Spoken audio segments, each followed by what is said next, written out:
ನೋಡಿ, ಮಕರ ಸಂಕ್ರಾಂತಿ ವರ್ಷದ ಮೊದಲ ಹಬ್ಬ. ಕೆಲವರಿಗೆ 14ನೇ ತಾರೀಕು ಮಕರ ಸಂಕ್ರಾಂತಿ ಕ್ಯಾಲೆಂಡರ್ ಪ್ರಕಾರ. ಇನ್ನು ನಮ್ಮ ಕರ್ನಾಟಕದಲ್ಲಿ ನಾವೆಲ್ಲರೂ ಕೂಡ ನಾಳೆ ಆಚರಣೆ ಮಾಡ್ತಾ ಇದ್ದೀವಿ. ಹೀಗಾಗಿ ಸಹಜವಾದಂತಹ ಒಂದು ಕುತೂಹಲ ಅಂದರೆ ವರ್ಷದ ಭವಿಷ್ಯ ಏನು ಹೇಳುತ್ತೆ. ಆಮೇಲೆ ಮಕರ ಸಂಕ್ರಾಂತಿ ಯಾಕೆ ಇಂಪಾರ್ಟೆಂಟ್ ಅನ್ನೋದನ್ನ ನಿಮಗೆ ಹೇಳ್ಬಿಡ್ತೀನಿ ನಾನು. ಯೂಶಲಿ ಪ್ರಾಕೃತಿಕವಾಗಿ ನಡೆಯುವಂತಹ ಬದಲಾವಣೆಗಳನ್ನು ಹಬ್ಬದ ರೀತಿಯಲ್ಲಿ ಆಚರಿಸುವ ಯಾವುದಾದ್ರೂ ಧರ್ಮ ಪ್ರಪಂಚದಲ್ಲಿದ್ದರೆ ಅದು ಹಿಂದೂ ಧರ್ಮ. ನಮ್ದಷ್ಟು ಸೈಂಟಿಫಿಕ್ ಆಗಿ ಹಬ್ಬದ ಆಚರಣೆಗಳಿರುತ್ತೆ. ಇಲ್ಲಿ ಎಳ್ಳು ಬೆಲ್ಲ ಬೀರ್ತಾರೆ ಅನ್ನುವಂಥದ್ದು ಒಂದು ಮಾತು. ಈ ಹಬ್ಬ ಹಲವು ರಾಶಿಯವರಿಗೆ ಹಲವು ರೀತಿಯ ಫಲಾಫಲಗಳನ್ನು ಕೊಡುತ್ತೆ. ಮತ್ತು ಉತ್ತರಾಯಣದ ಶುಭ ಕಾಲ 6 ತಿಂಗಳಿದೆಯಲ್ಲ, ದೇವತೆಗಳಿಗೆ ಇದು ಹಗಲಿನ ಸಮಯ ಅನ್ನೋದು ಒಂದು ನಂಬಿಕೆ. ಅಂದರೆ ನೀವು ಏನೇ ಕೋರ್ಕೊಂಡ್ರು ಈ 6 ತಿಂಗಳಲ್ಲಿ ಅದೊಂದು ಪುಣ್ಯ ಪ್ರಾಪ್ತಿ ಆಗುತ್ತೆ. ದೇವರಿಗೆ ಸಹಸ್ರ ಬಾರಿ ಕೇಳಿಸ್ದಂಗೆ ಆಗತ್ತೆ ನೀವು ಒಂದು ಸಲ ಕೇಳಿಸ್ಕೊಂಡ್ರು ಅನ್ನೋದು ಒಂದು ನಂಬಿಕೆ. ಹೀಗಾಗಿ ಸಹಜವಾಗಿ ಇದೆಲ್ಲವೂ ಕೂಡ ನಂಬಿಕೆ ಇಟ್ಕೊಂಡವ್ರಿಗಷ್ಟೇ. ನಂಬಲ್ಲ ನಾವು ಅಂದರೆ ನಿಮ್ಮನ್ನೇನು ಮಾಡೋಕ್ಕಾಗಲ್ಲ, ನೀವು ನಂಬೇಡಿ ಅಷ್ಟೇ. ಸೊ ರಾಶಿಗಳ ವಿಚಾರದಲ್ಲಿ ಕೆಲವ್ರಿಗೊಂದು ನಂಬಿಕೆ ಇರುತ್ತೆ. ಏನು ಫಲ ಇದೆ ನಮಗೆ, ಯಾವ್ಯಾವ ರಾಶಿಯವರಿಗೆ ಸಂಕ್ರಾಂತಿ ಯೋಗವನ್ನು ತರುತ್ತೆ, ಯಾವ ರಾಶಿಯವರಿಗೆ ಸಂಕಷ್ಟವನ್ನು ತಂದಿಡುತ್ತೆ, ಆ ಸಂಕಷ್ಟಗಳಿಗೆ ಪರಿಹಾರ ಏನು ಅಂತ ಕೂಡ ಈಗಾಗಲೇ ಸುಮಾರು ಜನ ಖ್ಯಾತ ಆಧ್ಯಾತ್ಮಿಕ ಚಿಂತಕರು ಜ್ಯೋತಿಷಿಗಳೆಲ್ಲ ಮಾತಾಡಿದ್ದಾರೆ. ಸೊ ಸಂಕ್ರಾಂತಿ ರಾಶಿಯ ಫಲಾಫಲ ಯಾವ ರೀತಿ ಇದೆ ಅನ್ನೋದನ್ನು ಹೇಳ್ತಾ ಹೋಗ್ತೀವಿ ನಿಮಗೆ. ಮೇಷರಾಶಿಗೆ ಈ ಬಾರಿ ಸಾಧಾರಣವಾದಂತಹ ಫಲ ಇದೆ. ಮೊದಲು 6 ತಿಂಗಳಲ್ಲಿ ಹೊಸ ಹೂಡಿಕೆಗಳು ಇತ್ಯಾದಿಗಳ ಬಗ್ಗೆ ವಿಶೇಷವಾದಂತಹ ಗಮನ ಹರಿಸಬೇಕು. ಹಳೆ ವ್ಯಾಜ್ಯಗಳನ್ನು ಮಾತುಕತೆಯಲ್ಲಿ ಬಗೆಹರಿಸ್ಕೊಳ್ತಕ್ಕಂತಹದ್ದಿದ್ದರೆ ಈ ಸಂದರ್ಭದಲ್ಲಿ ಅಷ್ಟು ಸೂಕ್ತವಾದ ಸಮಯ ಇವರಿಗೆ ಅಲ್ಲ, ಸ್ವಲ್ಪ ಜಾಗೃತಿಯನ್ನು ವಹಿಸಬೇಕು. ಇನ್ನು ವೃಷಭ ರಾಶಿಗೆ ನಾವು ನೋಡ್ತಕ್ಕಂತಹದ್ದರೆ ಅದಾದರೆ ಅತ್ಯಂತ ಮಂಗಳಪ್ರದವಾಗಿ ಇರತಕ್ಕಂತಹ ಈ ಯಾವ ಮಕರ ಸಂಕ್ರಮಣದ ಫಲ ಆರ್ಥಿಕವಾದ ಮತ್ತು ಇವರಿಗೆ ಹಿಂದಿನ ದಿನಗಳಲ್ಲಿ ಎಲ್ಲೋ ಹಾಕಿದಂತಹ ಹಣಗಳು ಸ್ಟ್ರಕ್ ಆಗಿತ್ತು, ಬರಬೇಕಾದದ್ದು ಮೊದಲಾದವುಗಳಿದ್ದರೆ ಅದು ಬಹಳ ಬೇಗನೆ ವಿಶೇಷವಾಗಿ ಪ್ರಾಪ್ತಿಯೂ ಕೂಡ ಈ ವೃಷಭ ರಾಶಿಯವರಿಗೆ ಈ ಸಂಕ್ರಮಣದಿಂದ ಆಗ್ತಾ ಇದೆ.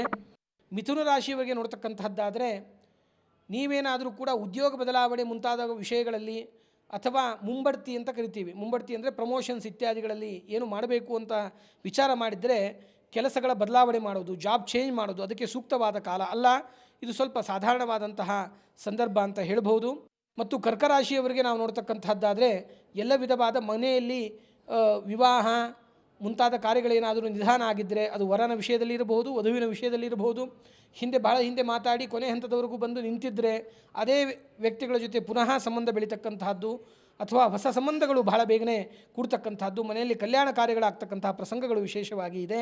ಸಿಂಹರಾಶಿಗೆ ನೋಡ್ತಕ್ಕಂಥದ್ದಾದರೆ ಸಿಂಹರಾಶಿಯವರು ಕೂಡ ಸ್ವಲ್ಪ ಜಾಗೃತಿಯನ್ನು ವಹಿಸ್ತಕ್ಕಂತಹದ್ದು ಸೂಕ್ತ. ಇವರಿಗೆ ಸ್ವಲ್ಪ ಮುಂಗೋಪ ಇತ್ಯಾದಿ ಕೋಪಗಳಿಂದ ಆಗ್ತಕ್ಕಂಥ ಅನಾಹುತಿಗಳನ್ನು ನಾವು ತಡೆಗಟ್ಟಬೇಕಾಗತ್ತೆ. ಅದನ್ನು ಬಿಟ್ಟರೆ ಏನಾದರೂ ಕೂಡ ಇವರು ಸರಿಯಾದ ರೆಕಗ್ನೈಜೇಷನ್ ಅನ್ನೋ ವಿಷಯದಲ್ಲಿ ಬಂದರೆ ತುಂಬ ವಿಶೇಷವಾದಂತಹ ಅನುಕೂಲತೆಗಳನ್ನು ಈ ಸಿಂಹರಾಶಿಯವರು ಈ ಸಂದರ್ಭದಲ್ಲಿ ಪಡೆಯಬಹುದು.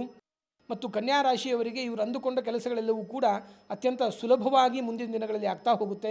ಹೊಸ ಸಂಬಂಧದ ಬೆಳವಣಿಗೆ, ಕಮ್ಯುನಿಕೇಷನ್ಸಲ್ಲಿ ಏನೇ ಪ್ರಾಬ್ಲಮ್ಗಳು ಅಡೆತಡೆಗಳು ಆಗಿದ್ದರೆ ಅದು ಔದ್ಯೋಗಿಕ ಜೀವನದಲ್ಲಿರ್ಬೋದು, ಕೌಟುಂಬಿಕ ಜೀವನದಲ್ಲಿರಬಹುದು. ಇನ್ನು ಅವರು ಬಿಸ್ನೆಸ್ ಮ್ಯಾನ್ ಆಗಿ ವ್ಯವಹಾರಗಳನ್ನು ಮಾಡ್ತಾ ಇದ್ದರೆ ಅವುಗಳೆಲ್ಲದಕ್ಕೂ ಕೂಡ ಒಂದು ವಿಶೇಷವಾದಂತಹ ಅನುಕೂಲ ಆಗ್ತಕ್ಕಂತಹ ಪ್ರಸಂಗ. ತುಲಾರಾಶಿಯನ್ನು ಈ ಸಂದರ್ಭದಲ್ಲಿ ನಾವು ನೋಡ್ತಕ್ಕಂಥದ್ದಾದರೆ ತುಲಾರಾಶಿಯವರಿಗೂ ಕೂಡ ಆರ್ಥಿಕವಾದ ಅನುಕೂಲತೆಗಳಿಗೆ ವಿಶಿಷ್ಟವಾದಂತಹ ಪ್ರಸಂಗ. ಕ್ರಯ ಮತ್ತು ವಿಕ್ರಿಯ ಅಂತ ಕರಿತೇವೆ.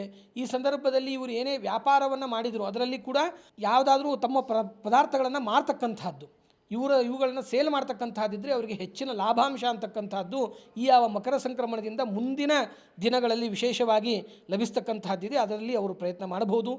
ಇನ್ನು ವೃಶ್ಚಿಕ ರಾಶಿಯನ್ನು ನೋಡ್ತಕ್ಕಂಥದ್ದಾದರೆ ಸ್ವಲ್ಪ ಸಂಕಷ್ಟಗಳು, ಕೋರ್ಟು ಕಚೇರಿ ಮತ್ತು ಇನ್ನು ಅನೇಕ ಹಳೆಯ ವ್ಯಾಜ್ಯಗಳಿಗೆ ಸಂಬಂಧಪಟ್ಟದ್ದಾಗಿದ್ದರೆ ಈ ಸಂದರ್ಭದಲ್ಲಿ ಅವುಗಳಿಗೆ ಸ್ವಲ್ಪ ನಿಧಾನಗತಿಯನ್ನು ಕೊಟ್ಟು ಸ್ವಲ್ಪ ತಾಳ್ಮೆಯಿಂದ ಇದ್ದು ಮುಂದಿನ ದಿನಗಳಲ್ಲಿ ಅವುಗಳ ಪ್ರಯತ್ನ ಮಾಡಿದರೆ ನಿಮ್ಮ ಫೇವರ್ ಆಗುತ್ತೆ. ಈ ಸಂದರ್ಭದಲ್ಲಿಯೇ ನಾವು ಮಂಡತನದಿಂದ ಹಠಸ್ವಭಾವದಿಂದ ಸರಿ ಮಾಡಿಕೊಳ್ಳಲೇಬೇಕು ಅಂತ ಕುಳಿತಾಗ ಸ್ವಲ್ಪ ನಿಮಗೆ ವಿರೋಧ ಆಗ್ತಕ್ಕಂತಹ ಪ್ರಸಂಗವೂ ಕೂಡ ವಿಶೇಷವಾಗಿರುತ್ತದೆ. ಆ ಕಾರಣದಿಂದಾಗಿ ಜಾಗೃತಿಯನ್ನು ವಹಿಸಬೇಕು. ಧನುರಾಶಿಯವರಿಗೆ ಅತ್ಯಂತ ಇದು ಉತ್ತಮವಾದಂತಹ ಕಾಲ ಆಗಿದೆ. ಎಲ್ಲ ವಿಧವಾದಂತಹ ಅನುಕೂಲತೆಗಳನ್ನು ಕೂಡ ಇವರು ವಿಶೇಷವಾಗಿ ಕಾಣಬಹುದು. ಅಧ್ಯಯನ ಮಾಡ್ತಕ್ಕಂಥವ್ರಿಗೆ, ಉನ್ನತ ವ್ಯಾಸಂಗ ಮಾಡ್ತಕ್ಕಂಥವ್ರಿಗೆ ಬಹಳ ದಿನದಿಂದ ಅಂದ್ಕೊಂಡಿರ್ತೀವಿ ಒಂದು ಹಂತದ ಅಧ್ಯಯನವನ್ನು ಸಂಪನ್ನಗೊಳಿಸಿದ್ದೇವೆ, ಇನ್ನು ಹೈಯರ್ ಸ್ಟಡೀಸ್ ಅನ್ನೋದು ಆಗಬೇಕು, ಆದರೆ ಮಾಡಬೇಕು ಅನ್ನೋ ವಿಚಾರ ಇದೆ, ಆಗಿರೋದಿಲ್ಲ. ಈ ಸಂದರ್ಭದಲ್ಲಿ ಸ್ವಲ್ಪ ಪ್ರಯತ್ನ ಮಾಡಿದರೂ ಕೂಡ ಉದ್ಯೋಗದ ಜೊತೆಗೆ ಅವರಿಗೆ ವಿಶೇಷವಾದಂತಹ ಅನುಕೂಲತೆಗಳು ಆ ವಿಷಯಕ್ಕೆ ಸಂಬಂಧಪಟ್ಟ ಹಾಗೆ ಆಗುತ್ತೆ. ಮಕರ ರಾಶಿ 10ನೇ ರಾಶಿ. ಈ ಮಕರ ರಾಶಿಯಲ್ಲಿಯೇ ಸೂರ್ಯ ಪ್ರವೇಶ ಮಾಡ್ತಾ ಇರತಕ್ಕಂಥದ್ರಿಂದ ಮಕರ ಸಂಕ್ರಮಣ ಅಂತಕ್ಕಂಥದ್ದು ಸಂಭವಿಸ್ತಾ ಇದೆ.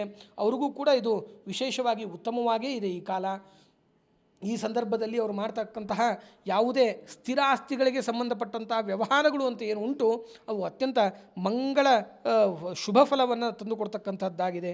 ಕುಂಭರಾಶಿ, ಆ ಕುಂಭರಾಶಿಯವರಿಗೂ ಕೂಡ ಸ್ವಲ್ಪ ಸಾಧಾರಣವಾಗಿ ಇದ್ದು, ಆ ಸಾಧಾರಣತೆಯಲ್ಲಿ ಒಂದು ಕನಿಷ್ಠ ಪಕ್ಷ ಒಂದು 3 ತಿಂಗಳುಗಳ ಕಾಲ ಇವರು ಏನಾದರೂ ಕೂಡ ಸ್ಥಾನ ಪಲ್ಲಟಗಳು ಅಂತ ಕರೀತಾರೆ. ಮನೆ ಬಾಡಿಗೆ ಮನೆಯಲ್ಲಿ ಇರೋರು ಬದಲಾವಣೆ ಮಾಡ್ತಕ್ಕಂಥದ್ದಿರ್ಬೋದು, ಹೊಸ ಮನೆಯನ್ನು ಕಟ್ಟಿಸಿಕೊಂಡು ಅದೇನೋ ಕೆಲವೊಂದಿಷ್ಟು ಕೆಲಸ ಮುಂತಾದ ಕಾರಣಗಳಿಂದ ನಿಧಾನವಾಗಿ ನಾವು ಆ ಮನೆಗೆ ಸೇರ್ಕೋಬೇಕು ಅಂದರೆ ಈ ಬರುವ 2 ತಿಂಗಳುಗಳ ಕಾಲ ಅಷ್ಟು ಉತ್ತಮವಾಗಿ ಇಲ್ಲ ಎಂಬುದಾಗಿ ನಾವು ಅರ್ಥ ಮಾಡಿಕೊಂಡು ಸ್ಥಾನ ಬದಲಾವಣೆಗೆ, ಸ್ಥಾನ ಪಲ್ಲಟಕ್ಕೆ ಅನುಕೂಲವಾದ ದಿನ ಅಲ್ಲ. ಈ ಸಂದರ್ಭದಲ್ಲಿ ಸ್ಥಾನ ಪಲ್ಲಟವಾದರೆ ಇರುವ ತೊಂದರೆಗಳಿಗೂ ಸ್ವಲ್ಪ ತೊಂದರೆಗಳನ್ನು ಹೆಚ್ಚಿಗೆ ನಾವು ಫೇಸ್ ಮಾಡ್ತಕ್ಕಂಥ ಪ್ರಸಂಗಗಳು ಬರಬಹುದು.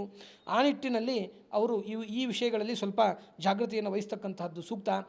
ಮೀನರಾಶಿ, ಈ ಮೀನರಾಶಿಯವರಿಗೂ ಕೂಡ ಏನಾಗಿದೆ ಅಂತಂದರೆ ಮಧ್ಯಮ ಮಿಶ್ರಣ ಫಲ ಅಂತ ವಿಶೇಷವಾಗಿ ನಾವು ತಿಳಿದುಕೊಳ್ಳಬೇಕು. ಇವರು ಕೂಡ ಬೇರೆ ಎಲ್ಲ 50-50 ಅಂತ ಕರಿತೀವಿ, ಅರ್ಧ ಶುಭ ಅರ್ಧ ಅಶುಭ ಇರ್ತದೆ. ಯಾವ ರಾಶಿಯವರಿಗೆ ಶುಭ, ಯಾರಿಗೆ ಅಶುಭ ಅನ್ನೋದನ್ನು ಗಮನಿಸ್ತಾ ಇದ್ರಿ. ಸಮಸ್ಯೆ ಇದ್ದ ಮೇಲೆ ಪರಿಹಾರ ಇದ್ದೇ ಇರುತ್ತೆ. ಹಾಗಾದರೆ ದೋಷ ಇರುವಂತಹ ರಾಶಿಗಳು ಏನು ಮಾಡಬೇಕು, ಪರಿಹಾರ ಏನು? ಅಗೇನಿದು ಆಸ್ತಿಕರಿಗೆ ಬನ್ನಿ ಕೇಳಿಸ್ಕೊಳ್ಳೋಣ.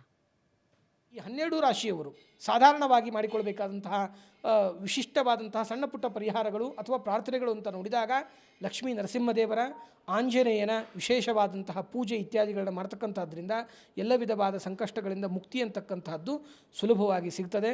ಆ ನಿಟ್ಟಿನಲ್ಲಿ ಒಂದು ಸೂರ್ಯನ ಸಂಕ್ರಮಣ ಮಕರ ರಾಶಿಗೆ ಬಂದಿದ್ದಾನೆ.